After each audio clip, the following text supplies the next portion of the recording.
Hello friends, welcome back to my channel Payal's kitchen and home. છોકરાઓ માટે healthy રેસીપીમાં કે પછી બ્રેકફાસ્ટ રેસીપીમાં આજે આપણે જોઈશું મેથીની ભાજી અને પાલકની ભાજીના મુઠિયા. જેમાં મેથીની ભાજીમાં vitamin A, vitamin B1, vitamin B2, vitamin C, calcium તથા પાલકની ભાજીમાં iron, vitamin C, vitamin E, magnesium, potassium બંને ભાજીમાં ભરપૂર માત્રામાં વિટામિન્સ અને મિનરલ્સ રહેલા હોવાથી તે એકદમ હેલ્ધી છે અને બેનિફિશિયલ છે. તો એકવાર જરૂરથી ટ્રાય કરજો. ચલો રેસીપી શરૂ કરીએ. મુઠિયા બનાવવા માટે મેં અહીંયા એક બંચ જેટલી ફ્રેશ પાલકને વોશ કરીને એક તપેલીમાં પાણી એડ કરીને તેને બાફવા રાખી દઈશું. 10 મિનિટ સુધી પાલકની ભાજી બફાઈ જાય એટલે તેને ઠંડી પડવા દઈશું અને તેની પ્યુરી બનાવી લેવાની છે. હવે મુઠિયા માટે લોટ તૈયાર કરી લઈશું. જેના માટે મેં અહીંયા એક વાસણમાં ઘઉંનો લોટ એડ કર્યો છે તથા તેમાં અડધી વાટકી જેટલો બેસન લીધો છે.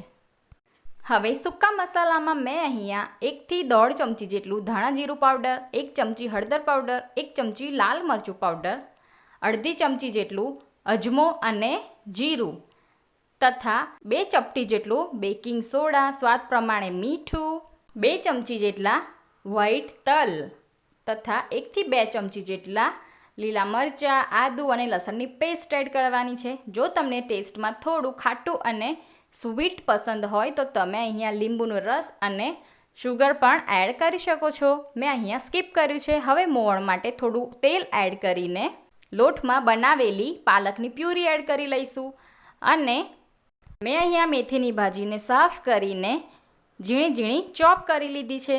અહીંયા મેં મેથીની ભાજી 1 થી 2 વાટકી લીધેલી છે. હવે બધી વસ્તુને સારી રીતે મિક્સ કરી લેવાની છે અને જરૂર પડે તેમ થોડું થોડું પાણી એડ કરતા જવાનું છે અને મુઠિયા માટેનો લોટ બાંધી લેવાનો છે. તો જુઓ, આપણો મુઠિયા માટેનો લોટ બંધાઈને તૈયાર છે. હવે લોટને આપણે 10 મિનિટ માટે રેસ્ટ પર રાખી લઈશું. ત્યાં સુધી ગેસ પર મુઠિયાને બાફવા માટે સ્ટીમર ચડાવી દઈશું. હવે 10 મિનિટ થઈ ગઈ છે. મુઠિયાનો લોટ લઈને તેને લાંબા લાંબા ઓવલ શેપમાં આવી રીતે બનાવી લેવાનું છે અને કાણાવાળી ડીશ પર ઓઇલથી ગ્રીસ કરીને બધા મુઠિયાને લાઇનમાં ગોઠવી દેવાના છે અને ધ્યાન રાખવાનું છે કે 2 મુઠિયા વચ્ચે થોડી થોડી ગેપ રાખવાની છે, કેમ કે મુઠિયા બફાઈ ગયા પછી થોડા સાઇઝમાં ફૂલી જાય છે. હવે 10 થી 15 મિનિટ માટે મુઠિયાને ઢાંકીને બાફવા રાખી દઈશું. 12 થી 15 મિનિટ થઈ ગઈ છે અને ચાકુની મદદથી ચેક કરી લેવાનું છે કે મુઠિયા બફાઈ ગયા છે કે નહીં. અને તમે જોઈ શકો છો ચાકુની ધાર એકદમ ચોખ્ખી નીકળે છે, મતલબ મુઠિયા બફાઈ ગયા છે.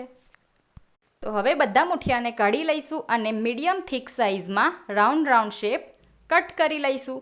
હવે મુઠિયા માટે વઘાર તૈયાર કરી લઈએ. તો એક વાસણમાં 3 થી 4 પરી જેટલું ઓઇલ એડ કરી લેવાનું છે. જેમાં રાઈના દાણા, જીરું, હિંગ, ચોપ કરેલા લીલા મરચાં, કઢી પત્તા, 2 થી 3 ચમચી સફેદ તલ એડ કરી લેવાના છે. હવે આપણા મુઠિયાને એડ કરી લઈશું અને સારી રીતે મિક્સ કરી લેવાના છે. 2 મિનિટ માટે તેને ઢાંકી દેવાનું છે, જેથી આપણા વઘારનો બધા ફ્લેવર મુઠિયામાં એડ થઈ જાય. હવે મુઠિયા સર્વ કરવા માટે બનીને તૈયાર છે.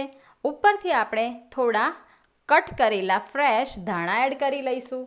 તો ફ્રેન્ડ્સ, કમેન્ટમાં જરૂરથી કહેજો કે રેસીપી કેવી લાગી. Thank you. Bye bye.